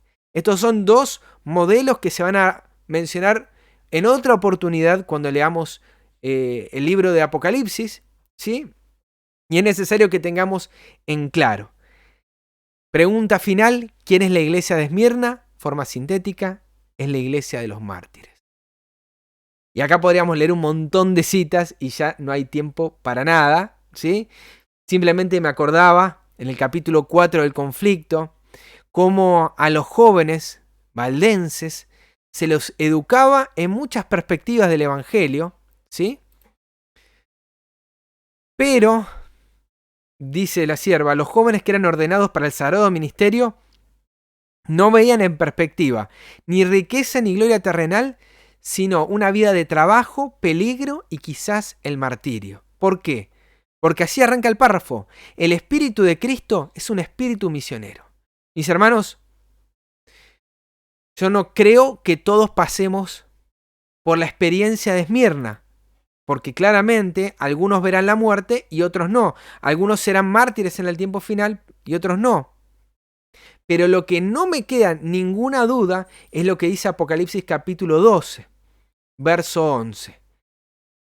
Que los que vencieron en el conflicto final al dragón y a sus ángeles son los que le han vencido no solamente por la sangre del Cordero, sino también y de la palabra del testimonio de ellos. ¿Y por qué lo menciona esto? Porque ellos menospreciaron sus vidas hasta la muerte. No significa que todos van a morir, pero todos, como estos jóvenes valdenses también, se entregaron a esta obra considerando poco su vida. Mis hermanos, el que quiera hallar su vida, la perderá, pero el que la pierda, la va a hallar. Tengamos esto en nuestra mente y en nuestro corazón, ¿sí? El Señor desea que podamos tener la experiencia de la iglesia de Filadelfia. Podamos tener esa experiencia final y participar junto con los 144.000 viendo a Cristo viniendo en las nubes de los cielos. Pero cada uno, ¿sí? Cada uno conoce y sabe la situación en la que se encuentra y el Señor sabe hasta dónde vamos a poder resistir. Entonces, dejemos todo en las manos de Dios. Preparémonos como un 144.000, pero demos nuestra vida como una iglesia, como los de la iglesia de Esmirna. Que no nos importe, menospreciando nuestras vidas hasta la muerte, por amor a Dios y por amor al Cordero, para obtener la victoria. Amigos, hasta acá es el estudio. Perdón el tiempo, yo sé que se ha consumido muchísimo este tiempo, pero creo yo que ha valido la pena y espero escucharlos de ustedes y ver también las devoluciones, ver sus preguntas. Sé que ya habían levantado la mano en un principio Santiago, pero también levantó en el medio del estudio Liliana de Mendoza. Bienvenida, mi hermana. Bienvenida también Gabriela, Sebastián, Romina, me imagino ahí también. Alicia, me alegra que estés escuchando, que había unos conflictos que habían pasado. Fanny, Ana, Paola, bueno, gracias por estar ahí hasta este momento. A todos los que se contactaron y quieren ahora compartir algo, bienvenido sea. ¿Sí? Y bueno, pueden levantar la manito abajo en el circulito que les aparece para poder hablar, para poder preguntar. Y bueno, va a ser un gusto poder dialogar juntos a la luz de la palabra y de la profecía este tema. Muy bien, Liliana, muy bien, muchas gracias ahí. Ahí yo te permití para que vos puedas hablar, tenés que tocar el botoncito azul. Bien, Liliana. ¿Cómo estás, mi hermana? Bendiciones, pastor. Saludos para todos desde Mendoza. Una alegría que nos estés escuchando. Solamente, solamente muy interesante, muy lindo el estudio, muy entretenido en el sentido de que se seguía el hilo, uno no puede dejar de apreciar, ¿no? Todo el material que usted nos está dando y que nos ofrece, ¿no? Y yo nada más quería acotar cuando usted dijo los judíos que se dicen ser judíos y no lo son, podría ser los cristianos que se dicen ser cristianos y no lo son, y yo solamente quería acotar de Juan 5:39 y Mateos 9:13, en Juan 5:39 y Mateos 9:13, en una Jesús dice que vayan y aprendan que quiere decir misericordia quiero y no sacrificio, que está en Oseas 6:6. Uh-huh. Y después también él dice, escudriñen las escrituras, los mandaba a estudiar y nos manda a nosotros a estudiar, porque dice, ustedes creen que tienen la vida eterna en ellas, pero ellas son las que dan testimonio de mí. Es decir, ¿querés conocerme? ¿Querés Andá a la saber qué Biblia. te estoy pidiendo? ¿Qué es lo que espero de vos?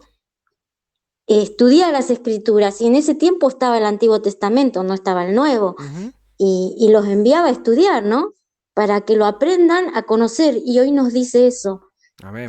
estudia para aprender a conocerme, para que sepas qué es lo que espero de vos. Solamente quería acotar eso nada más, pastor. Buenísimo, Liliana, muchísimas gracias por ese comentario.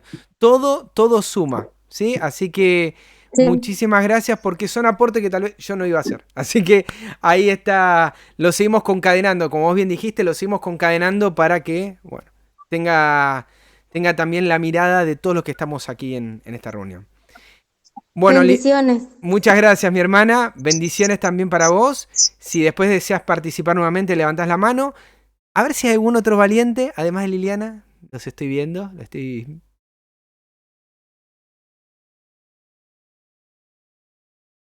Este silencio incómodo, ¿sí? Pero ahí está. Alicia, bienvenida, mi hermana de República Dominicana. Buenas noches, hermano. Muchas gracias. Dios les bendiga a todos los que están escuchando y especialmente a ti, a quien Dios pues usó de manera especial para presentarnos este tema tan importante. Amén. Tengo una pregunta, hermano querido. Para escuchar. La iglesia de Esmirna va a pasar por el martirio, pero ellos resucitarán en la resurrección parcial, ¿sí o no? Ok, sí. Fue un comentario. Me preguntás a mí, yo creo que son los que resucitan en la resurrección especial. Particularmente. O sea, a ver, vamos a ponerle este contexto, Alicia. La iglesia de Esmirna histórica, la del año 100 al año 313, donde la persecución de 10 días fueron 10 años, del año 303 al año 313, por el emperador Diocleciano, si mal no recuerdo, esa iglesia no. Pero sí estamos hablando acá, en la resurrección especial, de aquellos que vencieron a la bestia, a su imagen y recibieron la marca de la bestia. De ese grupo, estoy casi totalmente... a ver, son los... A ver, yo lo veo como los compañeros de los 144.000 en el tiempo final. Es el gran grupo que va a estar acompañando a los 144.000, pero que por voluntad de Dios no van a pasar por la gran tribulación. Dios conoce los corazones de cada uno y sabe hasta dónde, y nos conoce a nosotros, sabe hasta dónde vamos a aguantar. ¿Por qué lo digo? Exacto. Porque un 144.000 en el tiempo final va a ver a toda su familia, a todos, ¿sí? Descender a la tumba. Amigos, seres queridos, no digo a todos, pero vamos a quedar solos, ¿sí? No digo que no pueda quedar alguno. Esto no tiene que ser una preocupación para nosotros, nuevamente. Va a ser muy breve el tiempo, va a ser muy corto, pero va a ser una situación como el parto, traumática. Entonces, Dios conoce nuestros corazones y Dios no nos va a colocar en una situación que no podamos resistir, ¿sí? Sea una manera o de la otra, tenemos que ser felices y estar gozosos, que Dios nos permita pasar por los mismos padecimientos que padeció Cristo. Así como los discípulos que padecían por lo mismo y esos estaban gozosos y algunos ni se sentían dignos de pasar por lo mismo, el mismo espíritu de Dios está en nuestros corazones. Así que sí, respondiendo nuevamente, yo creo eso. Igual después vamos a seguir desarrollándolo, Alicia. Sí, gracias. Si hay alguna otra pregunta, mi hermana, si no, a ver si hay algún... No, pero... Uy, perdón, ahí está, nuevamente. Alicia. Sí, era una inquietud que tenía por un comentario que hiciste, pero ya, está bien, muchas gracias, ya nos entendimos. Bueno, gracias. No todos los capítulos que vamos a estar estudiando vamos a verlos tan desmenuzados, me refiero sí a la parte interna, pero no a cortando tanto los capítulos. Pero estos me parecen que son muy importantes, los de las iglesias, porque a mi entendimiento son los que más necesita hoy la iglesia en este tiempo, y porque ya lo leímos la semana pasada, que lo dice la sierva, ¿sí? ¿Algún otro valiente que quiera preguntar, que quiera comentar, compartir? Lo que sea, estamos acá para escuchar.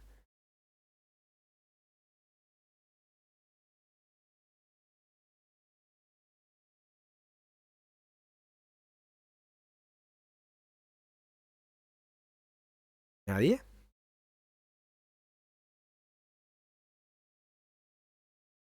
Esa pregunta que debe estar en tu cabeza, así como estuvo la pregunta de Alicia y de Liliana, o el comentario de Liliana, ese comentario o esa pregunta que vos tenés y que pensás que no va a servir es muy necesario y muy importante. Así que te animo a hacerlo, ¿sí? Ese es uno... uno se acobarda por estas cuestiones pensando de que uno piensa algo que no es importante o que no es necesario, pero aún las cositas más sencillas, si yo dije algo que no entendiste, está bueno resolverla hoy, porque eso también va a ayudar a otro que así también lo está necesitando, ¿sí? No es una predicación, recuerden, es un estudio. Alexander Chávez, yo no te vi en el estudio, pero bienvenido seas. Espero que hayas podido escucharlo. Si hay algo que te podamos ayudar, que te pueda ayudar. Y si no, bueno. A ver. Bueno. Vamos a hacer primero Alexander y después Paola. Alexander, tenés que tocar el botoncito azul abajo para vos poder hablar ahora. Hola, buenas noches, hermano. Buenas noches, Alexander. ¿En qué Les puedo saludan ayudarte? ¿Qué tal? Les saludan desde Cajamarca. Yo recién acabo de ingresar a este importante chat de voz y, y quisiera enterarme cuál es el punto importante que están tratando para Bueno, también yo aprender y compartir. Recién acabo de ingresar. bueno. Muchas gracias ahí, Alexander, por la pregunta. Aquellos que están ingresando, sí, les pedimos mil disculpas, pero ya hace una hora y moneda larga que venimos estudiando el libro de Apocalipsis. Este ya es la quinta reunión donde nos estamos reuniendo a través de este chat de Telegram para estudiar la profecía, considerándola, ¿sí?, en verdad presente, ¿sí? Dios hablándonos a nosotros en este tiempo, ¿sí? Sin despreciar, sino sumando lo que ya conocemos, la interpretación tradicional, empezar a leer el libro de Apocalipsis, no una porción u otra, sino todo el libro, considerándolo como un mensaje que tiene Dios para nosotros en esta hora. Así que, Alexander, si te perdiste algún tema, los estoy subiendo no solamente en este canal de Telegram, sino también en YouTube, ¿sí? En el canal de Verdad Presente, con el audio un poquito mejorado. Te animo a que lo sigas desde ahí y bueno, el miércoles que viene a las 8 de la noche, hora argentina, vamos a continuar con la iglesia de Pérgamo, ¿sí? Paola Brandán, bienvenida mi hermana, saludos en Cristo y gracias también por participar del estudio. Ahí activando también el micrófono. ¿Cómo estás, mi hermana? Bueno, hola. Buenas noches a todos. Bueno, en principio quiero agradecerte, Leandro, por este estudio que, bueno, es la primera vez que me estoy sumando, ¿no? Bueno, no sé, vos ya sabés que hace poquito que los Sí, estoy sí. empezando a conocer y así que para mí esto es hermoso, es oro en polvo, aunque me cueste seguir, aunque no llegue a ver los versículos de todo, estoy con la Biblia de un lado para el otro, pero es un entrenamiento full, está buenísimo, estoy muy contenta, aunque haya cosas que por ahí no entiendo, porque creo que es lógico, pero me voy dando el tiempo, voy como tranquila, bueno, trato de ir más las escuelas sabáticas, como que las cosas van cerrando. Y este tema de la iglesia, de las iglesias me pareció maravilloso. O sea, sabía que había 7 iglesias, pero no entendía nada y fue muy claro todo. Así que bueno, agradecer eso. Y mi tema es, ¿qué es la segunda muerte? Me parece que por ahí es un tema Qué que buena ustedes pregunta. todos manejan. Es un tema largo para explicarlo ahora Sí. en cuanto a los versículos, pero te lo voy a resumir de una manera sintética, ¿sí? En Ujú. Apocalipsis Sí. 20, cuando hablamos del milenio, ¿sí? El apóstol Ujú. Juan en Revelación ve que son bienaventurados. Vamos a ver, Apocalipsis 20, verso Ujú. 5 nos dice, pero los otros muertos no volvieron a vivir hasta que se cumplieron 1000 años. Esta es la primera resurrección, ¿sí? Y nos habla de la primera resurrección de los que resucitaron antes de los 1000 años, ¿sí? Entonces, Ujú. Sí. ocurre de esta manera. Aquellos que van al cielo, aquellos que van a juzgar y son salvos, pero antes estaban muertos, ¿sí? Los que murieron en la fe de Cristo y resucitaron y volvieron a la vida, esa es la primera resurrección. Esa es la resurrección de vida o esa es la resurrección de aquellos que murieron con Cristo dentro suyo, ¿sí? Que no, para Cristo no están Ujú. muertos, como Abraham, Isaac y Jacob, dice, ellos no están muertos, ¿no? Dios no es un Dios de muertos, sino de vivos, porque ellos murieron en esta fe. ¿sí? Entonces, para Dios ellos ya están, ¿sí? Pero aún falta este momento donde ellos resuciten, ¿sí? Desde Adán en adelante, todos los que murieron en esta fe van a resucitar. Estos son los que murieron nuevamente, creyendo lo que Cristo iba a hacer en la cruz. Pero la muerte segunda, de la que hablaba no solamente el texto de Esmirna, sino también el verso 6 de Apocalipsis 20, dice: bienaventurado y santo el que tiene parte en la primera resurrección. La segunda muerte no tiene potestad sobre esto. Es decir, que hay una segunda muerte o el segundo momento, ¿sí? Donde el ser humano va a dejar de existir, pero ya sin ningún tipo de esperanza, ¿sí? Ahora, buenos y malos, todos tenemos una misma esperanza, un mismo remedio que es Cristo, y si lo aceptamos, no vamos a pasar por la muerte, sino que vamos a ir para siempre. Pero aquellos que rechazan a Cristo, ¿me va siguiendo? Aquellos que rechazan a Cristo, va a venir Cristo y ellos van a no quiero usar la palabra destruir, aunque se la utiliza en Apocalipsis 19, pero ellos como que van a ser esparcidos por la faz de la tierra, muertos, van a caer y no van a vivir hasta que pasen los 1000 años. Una vez que pasan esos 1000 años, vuelven a resucitar, vuelven a la vida, pero no vuelven a la vida para vivir para siempre, sino para recibir el juicio final, ¿sí? ¿Cuál es ese juicio?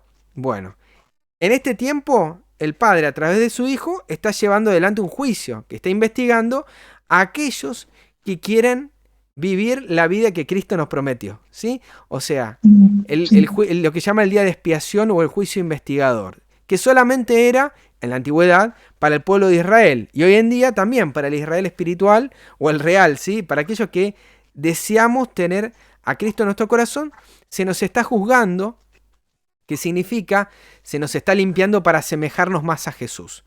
Pero aquellos que no lo desean, ¿sí? Tomaron ya su decisión, y esa decisión que toma el Padre y el Hijo es revisada por los salvos, tanto vivos como muertos, resucitados, es revisada por ellos en el cielo durante 1000 años. Cuando termina esa revisión, luego de eso, Él desciende, Cristo, a la tierra con la Nueva Jerusalén, y le va a dar el juicio final, la ejecución final a aquellos que no lo decidieron. ¿Qué quiere decir esto? Que ninguno de los que se va a perder y los que va a dejar de existir para siempre va a ser por una decisión arbitraria de Dios, ¿sí? Sino porque realmente se llevó un juicio exhaustivo de cada uno. Y lo otro, que los que mueran la muerte segunda son los que mueren sin ningún tipo de intercesor. Es decir, los que se hicieron cargo de su propia vida.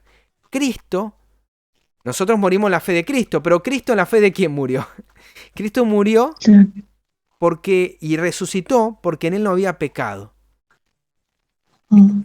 Hoy diríamos como que hackeó el sistema, ¿sí? Como entró al sistema ¿Por qué? Porque vino a la tierra y vivió la vida que debiéramos vivir, pero lo que hizo Él fue, a través de su divinidad, conectar la divinidad con la humanidad. Entonces, por medio de Cristo, volvemos a conectarnos con la divinidad y de esa manera obtenemos en Cristo la vida eterna. ¿Me explico? Entonces, en Cristo eso se daba por herencia, nosotros lo tenemos por adopción. El que lo rechaza se hace cargo como Cristo se hizo cargo, pero no se puede conectar al cielo. No se puede conectar a ninguna fuente de vida. Entonces ellos reciben lo que aceptaron. Esa es la muerte segunda y esa es la muerte de la que nadie va a ser dichoso de recibir. Ahí comprendí. Muchas gracias. No, por favor, Paola.